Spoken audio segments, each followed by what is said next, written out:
All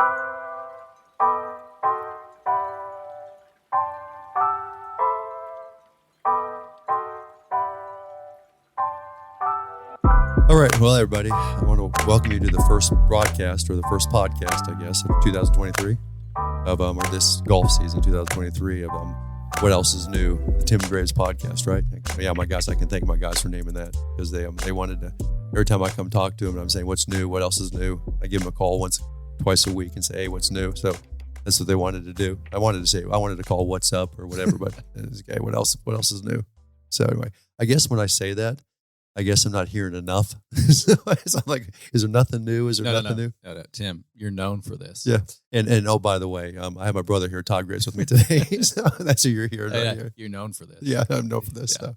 Yeah, so that's everything gets named in here. Kind of like when we did the clock game, and I wanted to call it clock, and they said, nope, it's called Timmy Time. Timmy Time. Timmy Time, yeah. So everybody can cuss me out. Well, that's the best way to name stuff, is have other people. Yeah, but I name cool stuff like the Excalibur, and then they call it the Devil's Sword. It's like, it's, know. It wasn't it like a king? Yeah, well, that was we just wanted to market it. We named it the Excalibur because when I brought it out, and Dr. Fairley, I put that thing on. He goes, looks like the Excalibur, looks like a sword. He goes, let's call it and I said, let's call it the Excalibur. Oh, here's what's funny about it. If I walk in your office right now, there's one hanging on your wall. Oh, there's like 10 of them. Yeah. So yeah, it's like a decoration. Yeah. Yeah, so. It's a cool sword. Yeah, it's cool. But anyway, the last podcast I did it with Todd on his podcast. We kind of got into a little topic. It was the you can't make this shit up. Yeah. That podcast. We started getting some different topics, and we were going to hold them for this podcast. And so this one's going to be more about the last event we played with out in Vegas. And it's not going to be just about that event, because I play a lot of events a year. I try to. I play in probably 20, 25, maybe 30 events a year. I mean, if you call it smaller ones, like one-day events, I probably play in 35 to 40 just to keep my game fresh and have fun with my buddies in the PGA section. You don't play in as many events. And the reason you don't, number one, is because time-wise. But number two is you really kind of have to have a place to play. Yeah, I don't have. And you used to. I mean, when you were on the tour years ago, and when you were playing, in Asia and playing in Canada and different places, obviously you played every week. In fact, I remember when me and you were playing the Dakota Tour, and this was 20 years ago, or 15 to 20 years ago. We literally were up there for 63 days, and we played 48. I remember you loved your days off. Yeah. But, it was like we played so much. You were continually playing. We can talk more about that. But now when we have a couple events we play in a year, and me and you do, and I think you really look forward to them. Oh, yeah. And one of them is the Las Vegas. Actually, it's called the Las Vegas Interclub Championship. Yeah. And what it is in basically middle of April. I think it's middle of April. They basically, all the country clubs here in Oklahoma City and surrounding, Edmond, Oklahoma City and the surrounding towns, brings the top 12, 14, 18 players from their course, and they invite them out to Vegas, and we play 2-day best ball. So, and I think if the guys don't know what a best ball out there, it's, you're partners in the hole, you both play the hole, and the best score, you take the best score in the hole. So if I make a 5, you make a 4, we put a 4 down in the scorecard. Okay. And we played in that for, I think, 3 years now. This was our third year that we played. I think it is. Yeah, maybe third year. This was the third year. And then the other event we play in every year is the 2-man best ball national. It's another event like that. They have it this year? They're supposed to. I think they have it. I think it's later in the year, but I think in July. Okay. But they didn't have it last year because the course was closed for renovation. But we played in the previous 2 years. Right. So we were new out there. We played it. But long story made short is we played in 5 events in the last 3 years together. Yeah. And we won them all. Everyone. Yeah, we won them all. And the last event we played in out in Vegas, and you can remind me of the courses. One was Cascata, and I'm going to suggest to anybody out there, if you haven't been to Cascata, I guess that's what you call it. It's an amazing golf course. In fact, it's just outside of Vegas. The address is Boulder, Colorado, but just outside of Vegas. And how much do you think they spent on building that golf course out there? What do you think? It's $100 million. Yeah, it's mind-boggling. Yeah. I mean, the pro shop itself was at least $50 million. I mean, I opened up the door of the clubhouse, and there's a waterfall that goes through the clubhouse. Well, as you know, we're in the construction business right now because we're building our own place, and I know what stuff costs to do. You started learning that's ridiculous. You started learning what brick costs. Yeah. So our place is costing what it's costing. That place cost a lot. I mean, $50 million is probably understatement for the clubhouse. It was crazy. And then when we played the golf course, every hole on the golf course was its own unique hole. First, meaning you couldn't see another hole from the hole you're on. They carved it out of the mountain, basically. Right. And we had a caddy with us. I mean, there's 4 caddies that go around with our group. And I asked our caddy, he'd been there for like 12 years or something like that. He'd been there a long time. And he told us, he said that he was guessing on this, but he had heard this, that each hole costs at least $1 million per hole. He said a couple of them cost $2 million per hole. Yeah. So think about that. They put at least 25 to 30 million into that golf course, at least, because he carved out of the mountain. And then the clubhouse, it was at least 50 million. It's a $100 million course at least. And that's crazy. And an average golf course might cost 4 to 7 million to do. It was worth it though. Yeah, it was worth it. But we played that, and then we played TPC. We played the TPC Summerlin, right? Yeah. Okay. And we played those two courses, and we ended up winning it again. But again, we get back to this podcast while we're here. During the round, the one we played at Cascata, we played with a group or two gentlemen from Quail Creek Country Club, and they're good players. They were actually, everybody out there is pretty good players. Yeah. And after the third or fourth hole, one of the gentlemen we played with, you kind of a younger guy, I say younger, in his mid-30s. It was the second time he'd played with us in a tournament in the past year. We'd played with him again, also in another interclub deal in Oklahoma City. And he said, I love playing with you guys because I love listening to your banter and how decisive you are when you get over a shot. Yeah. He goes, I love listening to that. And he goes, if I just sat out here and listened to you guys the way you talk over shots, he goes, it'd be worth everything. And me and you kind of giggled about it, laughed about it. But then I kind of sat back and thought, we take this for granted. Me and you, because we play a lot of golf together. When we play a lot of golf together. And we've been doing this for years and years. It's not just the past 3 or 4 years. We've been doing this for 40 years.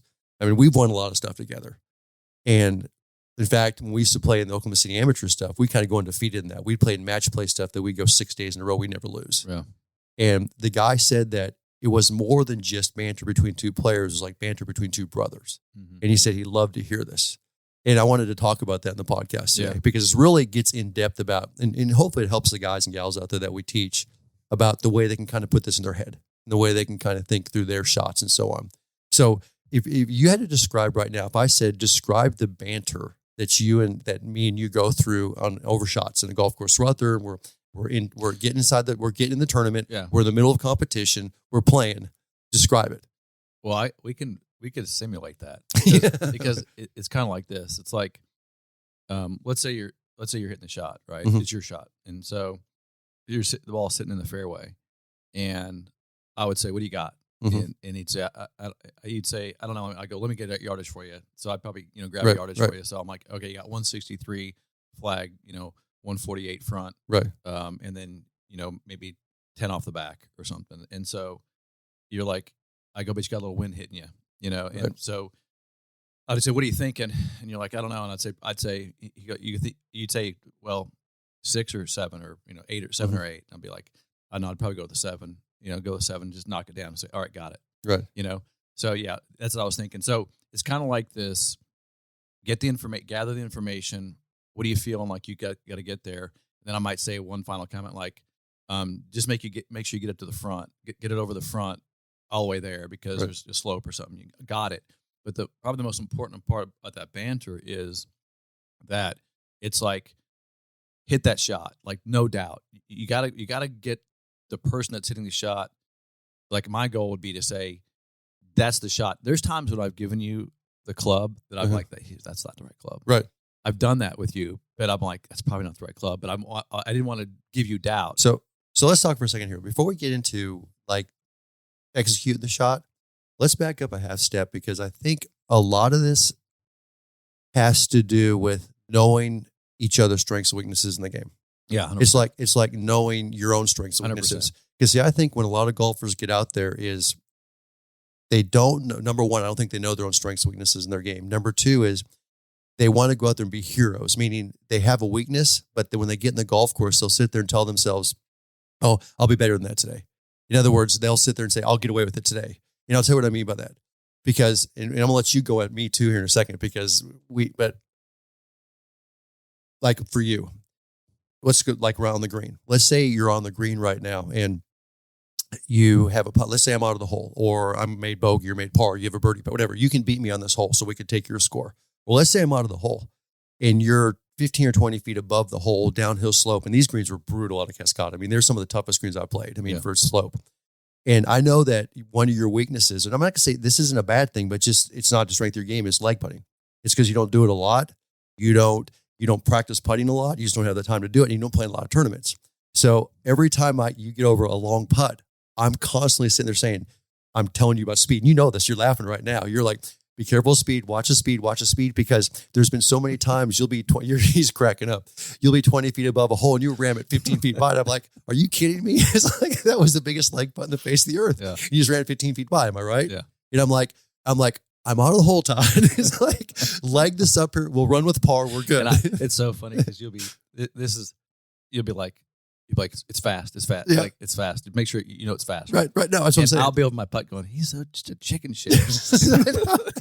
And I'm so worried you're going to run it by off. Todd, I watched you put him off the green before. But I have a green regulation 1 putt par. Yes. But these were crazy like that. I mean, but I think a big thing is before we even get over the shot, we know each other's strengths. It's like mine. Me trying to hit a driver high or like a high ball flight high. Well, like it's funny because when the weakness I see in your driver is I don't know how far it's going to carry. That 100%. Like so like when we're strategizing a hole, like I know you get it in the direction, right? But can you carry the bunker, right? Or is it going to run into that bunker, right? So like you got a lot of run on the ball because you comes out low, so right? Like, okay, because I flight it and I pretty much know it's going to carry 260 and maybe roll 15, right? And you're like. And I'm like, God, where mine might fly 225 one time and roll 50. It might flow 240. Yeah, 100%. Like, what's the freaking line here? Yeah. There's no doubt. But I think that's why we play so well together is because we're so realistic on our I think realistic's the right word. Strengths, weaknesses, and we talk about weaknesses there, but also our strengths. Because you just brought it up a second ago.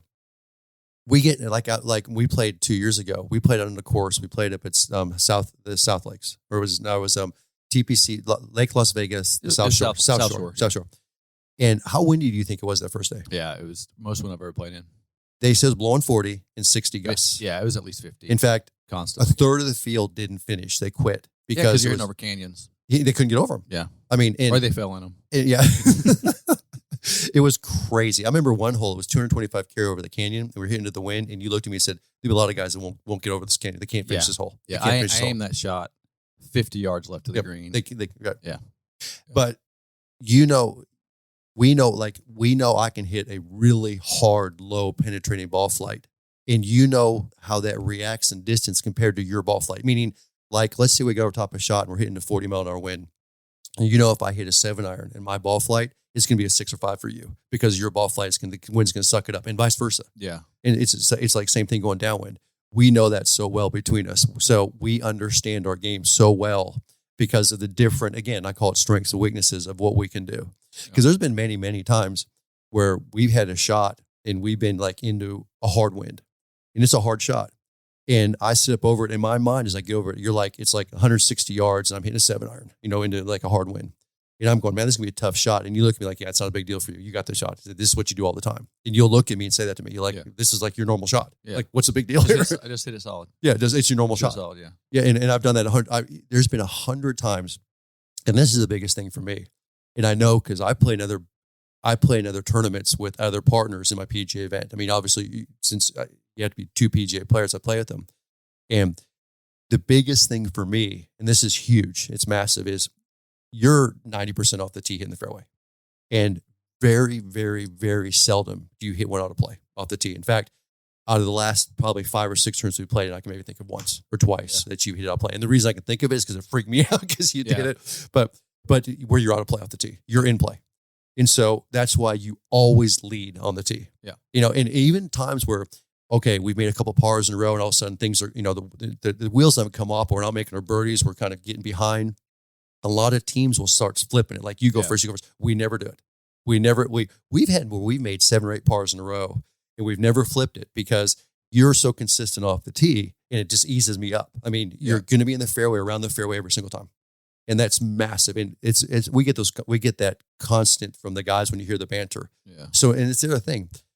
Think about it. When I can get up on a tee box and I'm watching you hit a tee ball and I know it's going to be in the fairway 75, 80% of the time. And if it misses only by a couple of yards, the banter is completely different than a guy walking up there saying, okay, the one before he hit left, the next one he hit right, the one he hit high, the last one he hooked, the other one he cut. You know what I'm saying? Now what do you want to get over it? Yeah. Because that's the banter we're hearing from the guys we're playing with. Or your partner hits it and you're like, I think you can find it. Yeah, yeah. It's like I don't know if you have a shot or not. Yeah. You know? Is that still in play? Are we okay?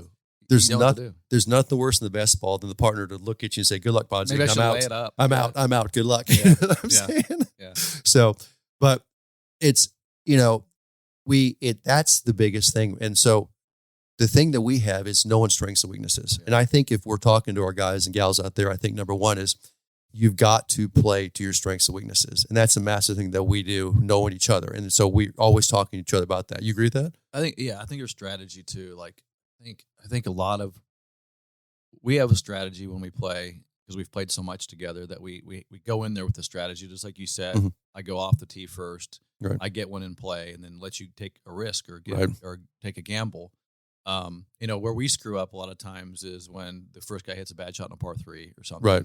And then that's where we make our big numbers. Because I'm really pissed off still at the shot in Cascata that I hit that wedge in a freaking bunker. Right. I just hit the wrong club. And, I'm like, good luck, Tim. Right. Now you can't go with the flag because and you got a wedge in your hand, right. or a 9-iron. And I'm like, I just get to the middle of the green right. and let Tim go at the flag.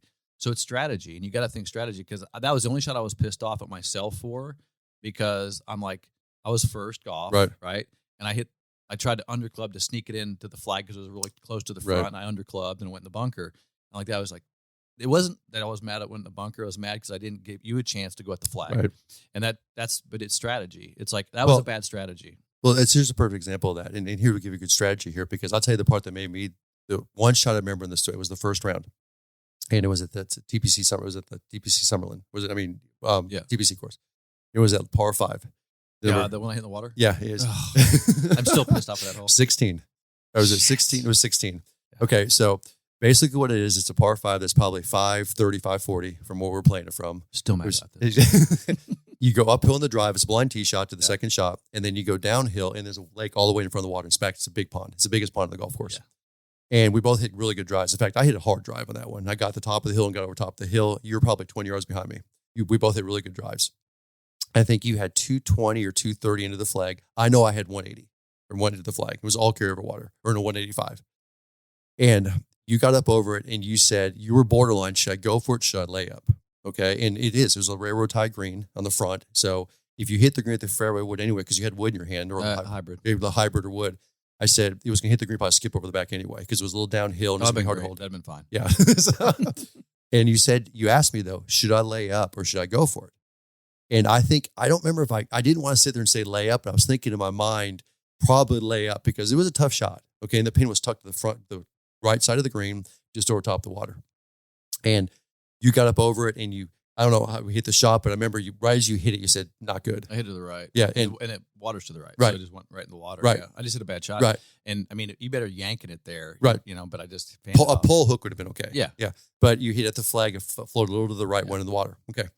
So I get over my 600 right now, and we had played 14 holes of golf to that point, and it was the most nervous shot I had the whole day. Yeah. Because it was a tuck pin 6-iron, slightly downhill lie, thin lie, and I thinned it right in the water. Yeah. I thinned it right to the water. And I remember when I hit it, I come off the club head, and I remember sitting there thinking, I should pull out a 5 hybrid or 4 hybrid and throw it in the bunker behind it. Yeah. But it was a potential eagle hole with an iron in my hand. That's a strategy thing too, because the risk reward of that, probably you should have hit first. Yeah.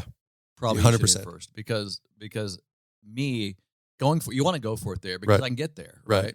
And you get up there and say, okay, Tim, just see if you can hit a good shot, and yes or no, then I'll lay it up if I need to, and not take a risk. Right. But we make a bogey on a par 5. Yeah, but you remember, it was interesting then though after we got up there, because we both hit in the water, so we're dropping 3, getting up on 4, and if you remember, you dropped into a really I chunked it in the water again. Because you dropped into a tight lie. That was brutal. It was a brutal shot. It was a brutal shot. It was like an 80-yard shot. And I took over time water. on that drop too.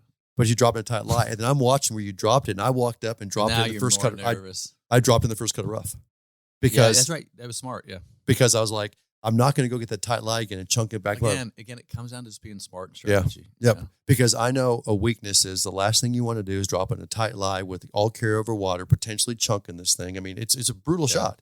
And so I literally dropped in the first cut of rough. It was a legal drop, obviously, but I was right on line. But it's that hole was like one of the.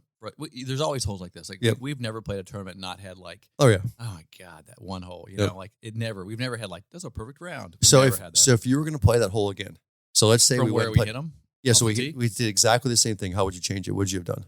Yeah, I would have had you hit first. Right. Go for it. Because you had it was an easy shot, but you had a relatively safer shot. It was, here's the deal. There's nothing easy about that shot. If I probably would have hit first, honestly, I probably played more towards the center of the green. I got a whole new respect for that golf course. Yeah. But I wish there was grass on it. Yeah. That didn't help. It was so tight. Yeah. But I would have probably hit more towards the center of the green and try to fade in there a little more safer on it. Yeah. I should have done it in the second one, but I was so uptight over the second one because we just dumped in the water, and it was a tough shot. It was probably the toughest shot on the golf course. Yeah. I just hit a really bad shot. The problem is that I would have had you hit first, and then whatever you did, I would have made a decision. Yeah, 100%. And then we would have walked with par. At worst, if you hit it in the water, I would have been able to hit it down there. You know, it wasn't that big a deal, but we made it a big deal because I put it out of play. I'm done, basically, and you're like, oh shit. But I'll tell you, I can't go for it. I'll tell you how it probably tells you how hard the second shot was for me, or how nervous I was. I was 100. I think it was 185, 186 yards out. I actually thought about laying up. Well. But if they would have seen the shot, okay, let me describe the shot. I get it.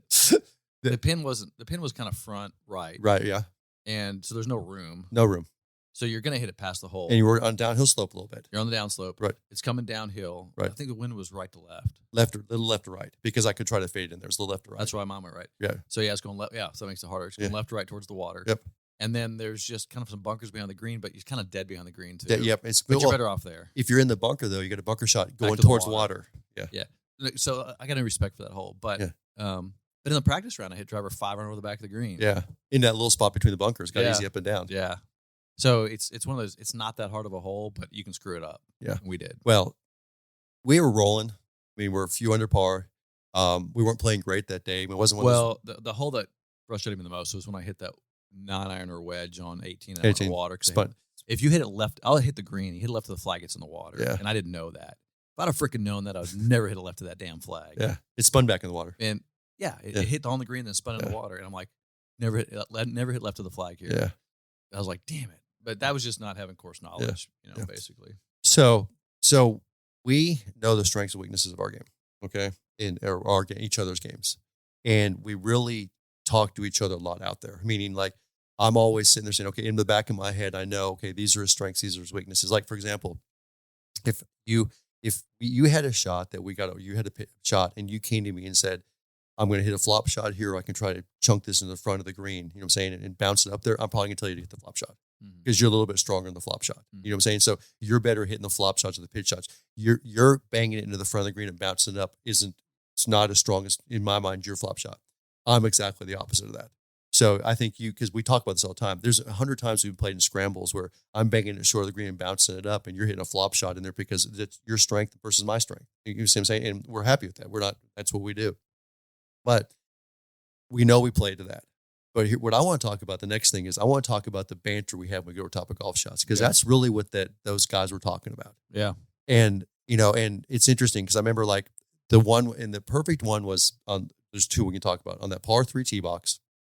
That one that was that wedge that was going downhill, that if you miss short of the green at Cascata, it comes off the front of the green. It wasn't a real hard shot, but it was a little shelf up there and getting over that shot. That one's number one. And then the one that driver that you hit through the fairway with that turn on going to the left. Remember that? Those are the ones those guys really highlighted. And I want to talk about those because let's talk about that par 3 first downhill. Because number one is probably on irons, I'm probably a half club longer than you in irons. Wouldn't you say? Probably maybe half club. It totally depends on the situation. Yeah. Your club, your ball it'll come in lower. So it skips. Further. Yeah. So it skips a little bit. So it comes up a little lower. But when we get over top of shot, the first thing we do is we get yardage. So let's say we walk up that tee box on the par 3. Let's talk about exactly what we do. Yeah. We get yardage. Okay. So it is like 135 downhill. Right. And then we look at each other and we sit there downhill. So I usually scope it or you scope. We say 135 downhill. Okay. Where's the pin? And then we'll sit there and say, describe the pin. And we always do this. What do you think about that pin? You don't want to miss the left. You want to be right at where do you want to putt it from? Right. Basically. And so where do you want to leave it? Very seldom do we sit there and say, don't miss it here, don't miss it there. We never do that. We never do that. We always sit there and say, what side of the hole do you want to be? We've never ever said, like, make sure you don't hit the left. Right. Ever. No, never. You would never do that. No. And so we're sitting there saying, be right of it, be short of it, be long of it. Where do you want to be? What part? So the caddy. Uh-huh. Did you remember what I said to him?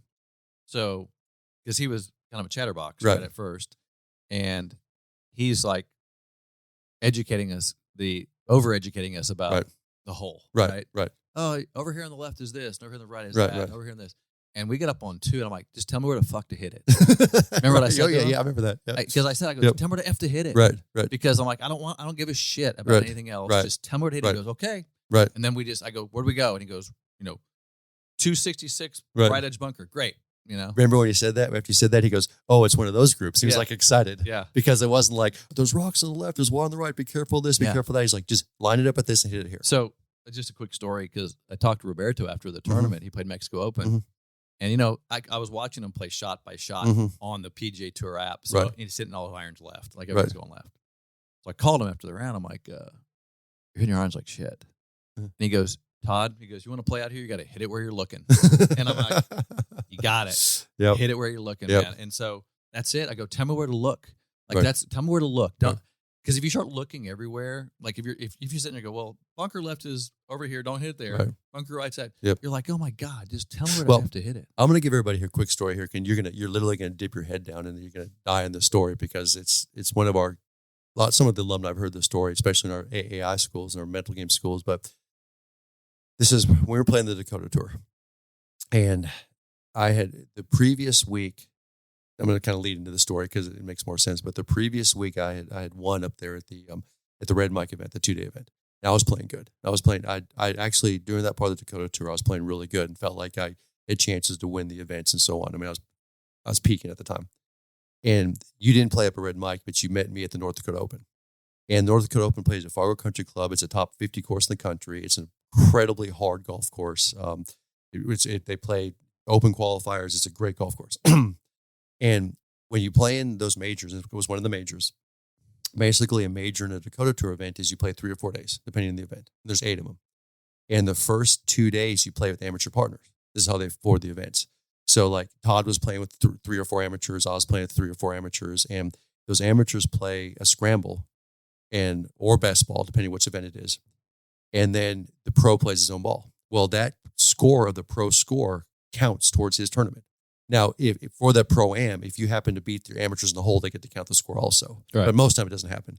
So you're playing with 3 or 4 guys or gals. They're good people, and you love playing. They're fun to play with. But you're keeping your own score, and they're watching you keep this score out there. And they're paying big bucks to be in this. That's how they're paying the purses of the event. Anyway, so I set this thing up. So we're playing up in Fargo. And it was a 3-day event, North Dakota Open. It's one of the bigger purses in the event. And I remember we'd played 13 or 14 holes, and you're in the group ahead of me. And I walked up the tee, and they're never fast. You're playing those pro-ams, they're always slow. And I remember I was 2 under par. I'll never forget this. I was 2 under par. And I was playing good. And I'm sitting there thinking in my head, I'm probably leading this event. Okay?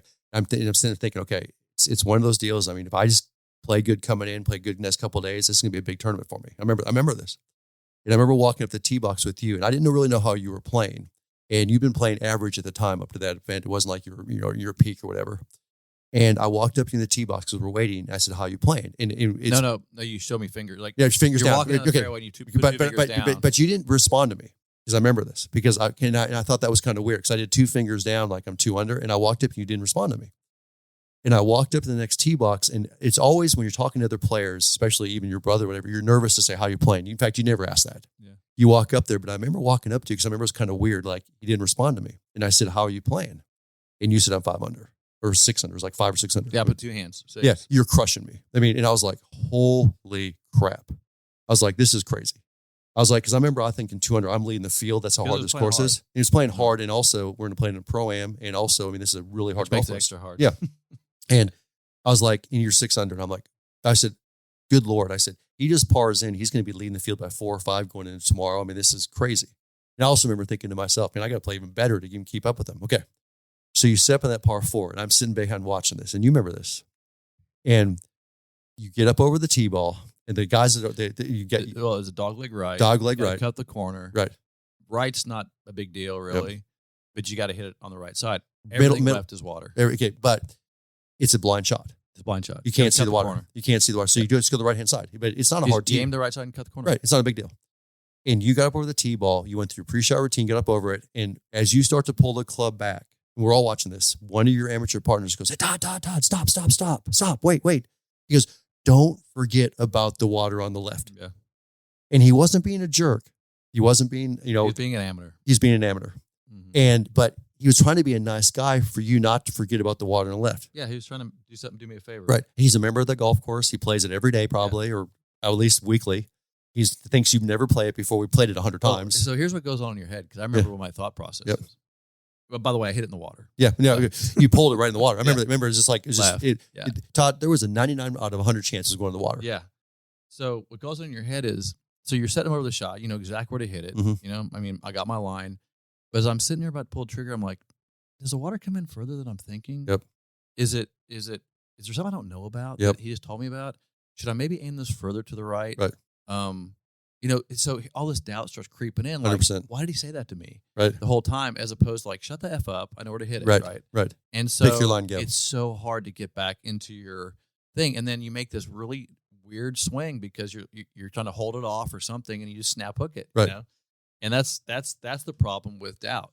If you give somebody a little bit of doubt, and that's why when you and I banter on golf courses, the whole purpose is to eliminate doubt. That's why I brought that up. Just tell me what to F to do. That was the epitome story of exactly the opposite of what we do. Exactly. Because we literally, and I use the terminology, aim small, miss small.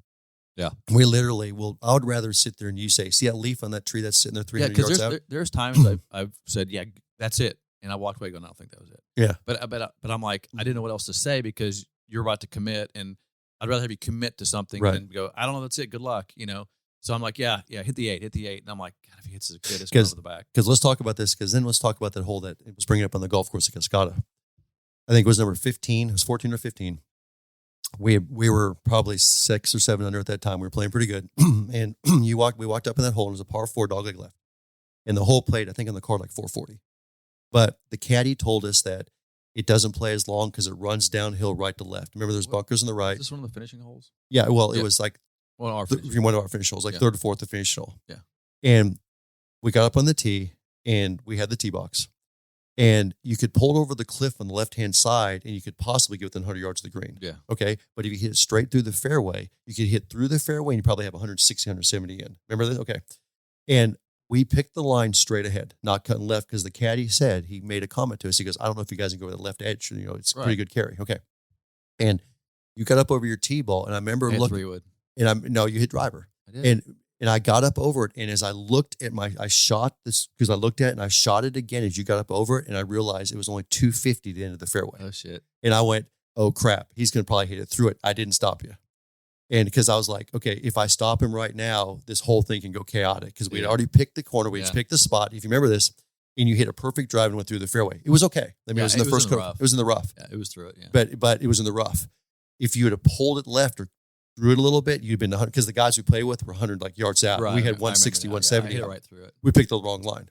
But I remember sitting there before you hit it going, we've got the wrong line right now. But I didn't stop you. Right. Because I thought this in my mind. I'll never forget this. I thought, I'd rather have him put I'd rather have him put a good swing on it on this line. That's what I say too.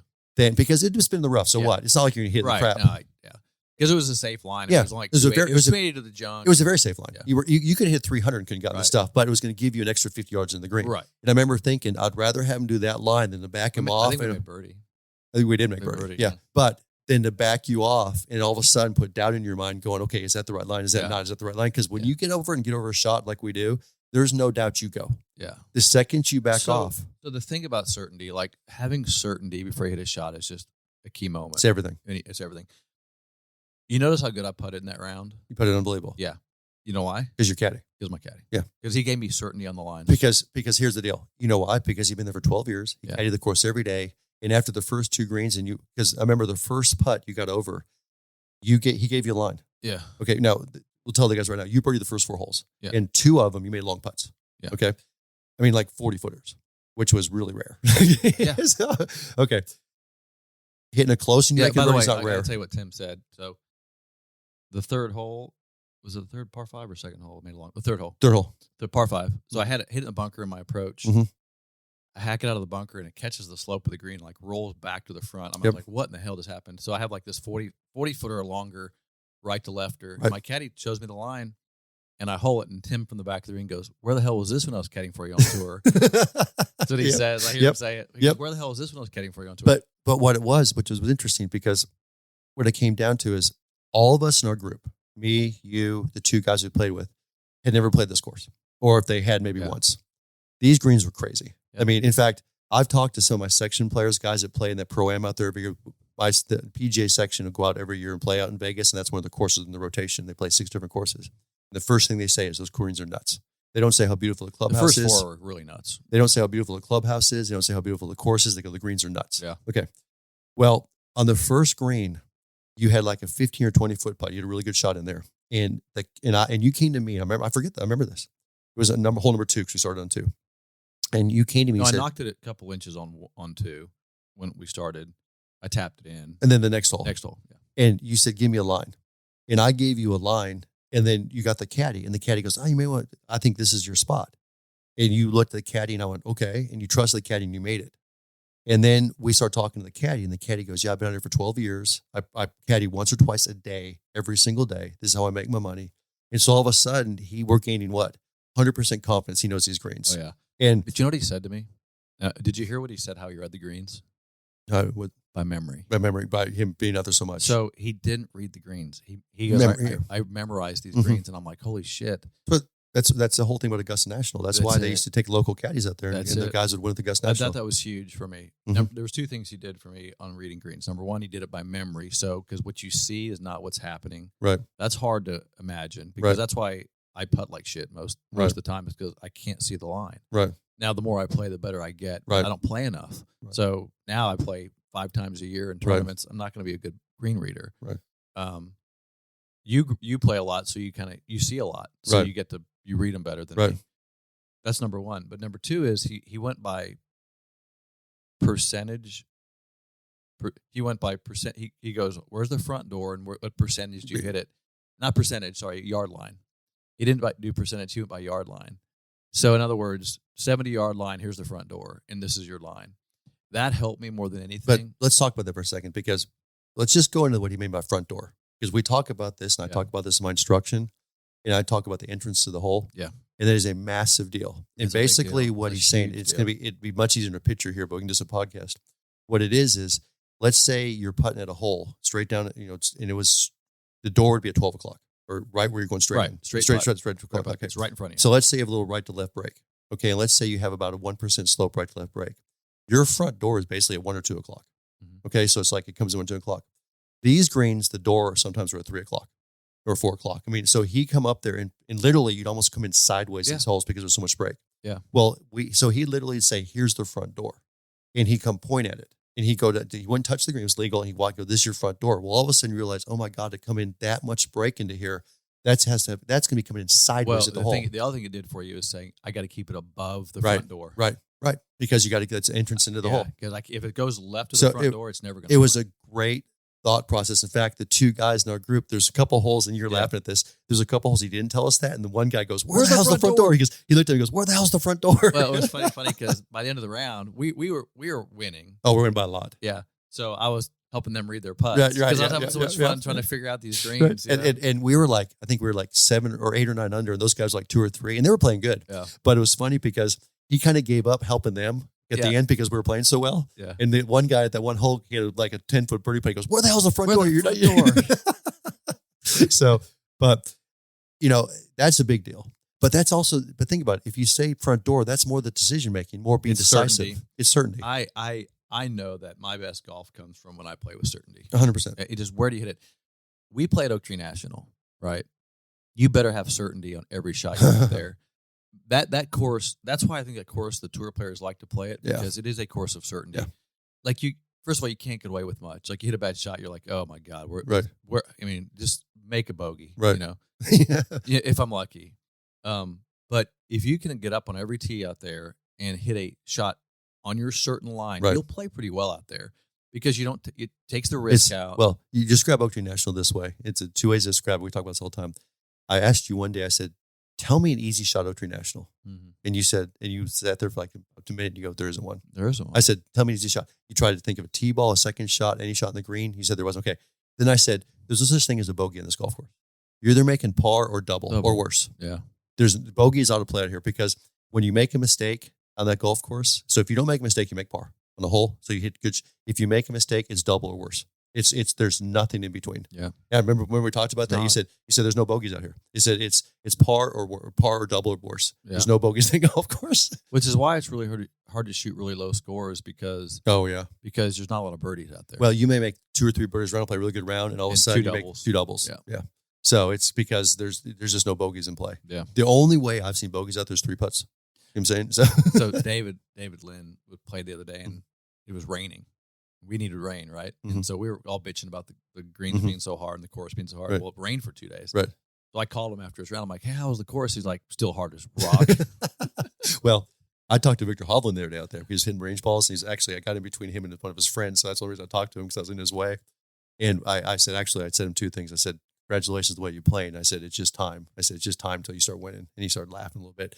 And I looked at him. I said, I got a question for you. I said, how many times do you play out here now since every day? And he goes, about 50. I said, you hit 17 yet? And he goes, nope. No. I go, have you hit 17 yet? He goes, nope, can't do it. So the best player out there right now, playing number 17, was the par 3. That's the question. Hasn't hit the green. That's the question at the club right now. Is have you held 17 yet? Yeah, I said, have you hit 17 yet? And he goes, nope. No. So I'm waiting for the day. I hit a perfect 6-iron a couple days ago, and I landed just on the front fringe, and I was on the back fringe, so I haven't hit it either. No, it's impossible. Oh, I'll go there and hit 5 balls or 10 balls, and I'll hit like high cut 7-irons in there. You can't do it. Well, it doesn't matter. It's incredibly hard. So back to it, because we kind of wrap this podcast up, but the biggest thing is being decisive over shots. And I think when we talk about our banter is me and you know how to be decisive and how to really put you in a positive state of mind. Never, ever, ever we get over and say, watch out for that OB, watch out for this, watch out for that water, be careful of this. No. We're using that aim small, miss small, picking this and knowing our shots. So I had this conversation on one of my videos I shot on YouTube, and I don't pick targets well. Right. Like I pick lines. Like I just, because I never, targets are kind of, I can't define a target a lot of times on a golf course because I rarely hit at the hole. I rarely hit right at the flag. I'm usually hitting to the right side of the green, left side of the green, front of the green, back of the green. Right. So I'm never really hitting at a target. I'm always kind of flighting it somewhere. Wind's always a factor where it's pushing the ball around. Right. So I'm always trying to flight it right so the wind pushes it left. So I'm always like, God, target is just, that's just maybe the way my mind works is like I can't focus on the target very much, but I can see the line where I want the ball to go, and I just simply line up and hit it there and let the ball figure out where it needs to go from the line. So I'm a line person very much. And so if I just pick a line, that's why I was telling the caddy, just tell me where to frickin' go. Right. Tell me where the line is, right? And what matters is that if I hit it on that line, that the ball is going to be in a good spot, right? Right. No one here, no tour player knows how far the ball is going to go. Let's just be honest. Now, it's going to go somewhere between 280 and 300, right? But you don't know if it's going to go 300 or 280. Right. Nobody knows that, right? So give me the line that if it goes 280 or 300, I'm safe. Right. That's what you're looking for. So I'm looking for lines. You're playing probabilities. I'm playing probabilities. Yeah.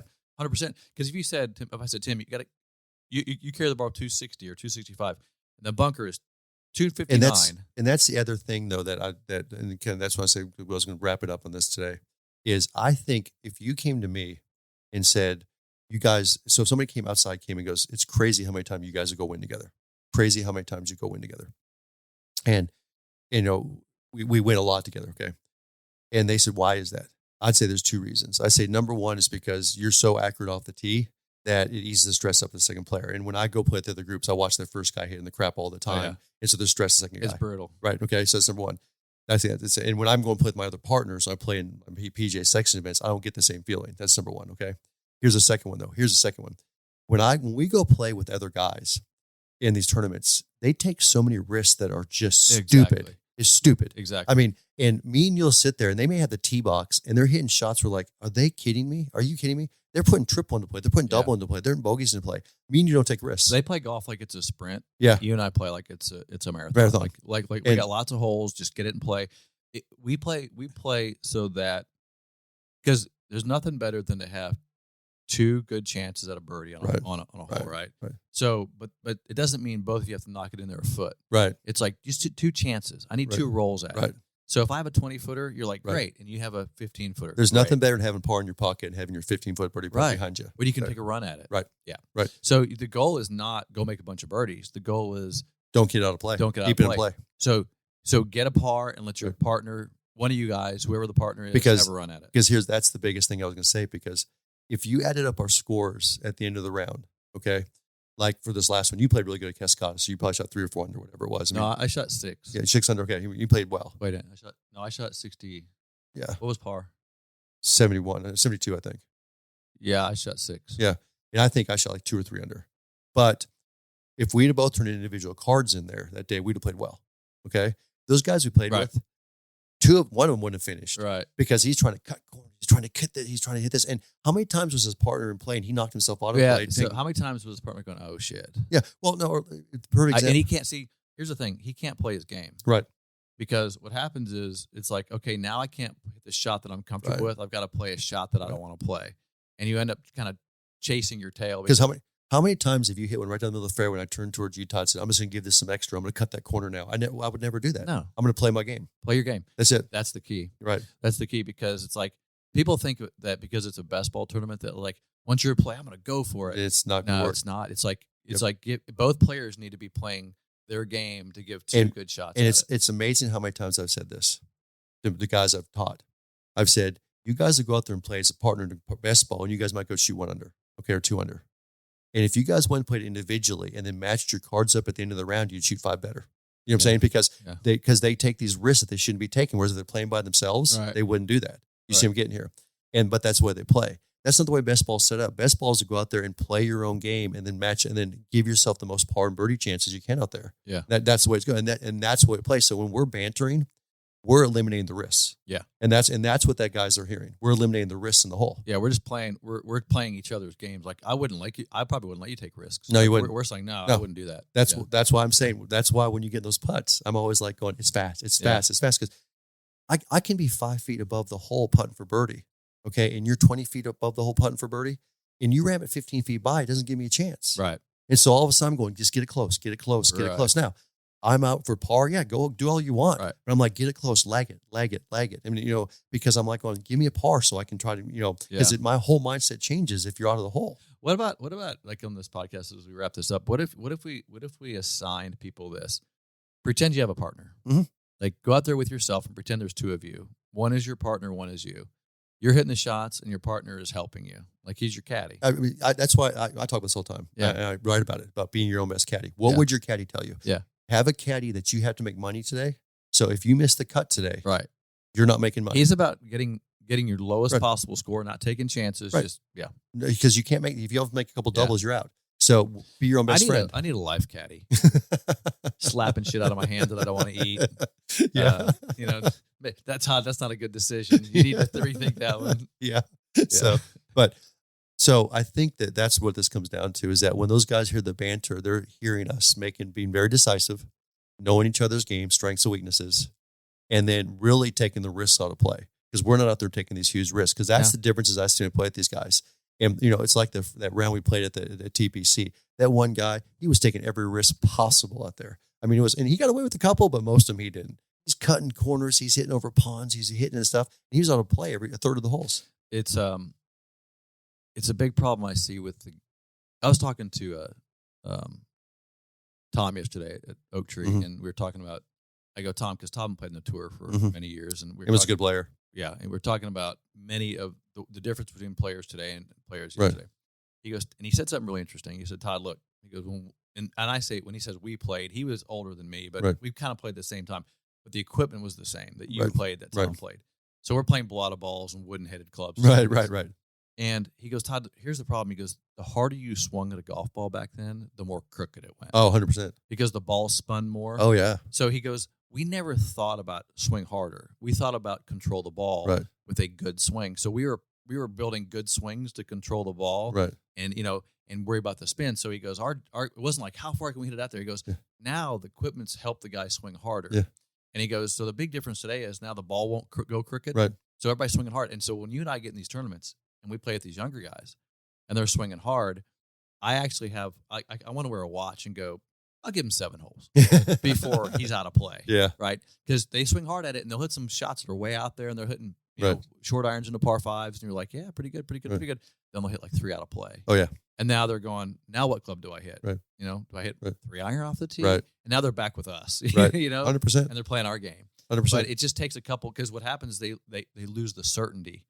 And so if you're going to hit it long, Todd, you got to be smarter. It's exactly the reason why I tell this to all my guys. I mean, when I go play in my PGA events, those basketball events, I can choose what partner I want.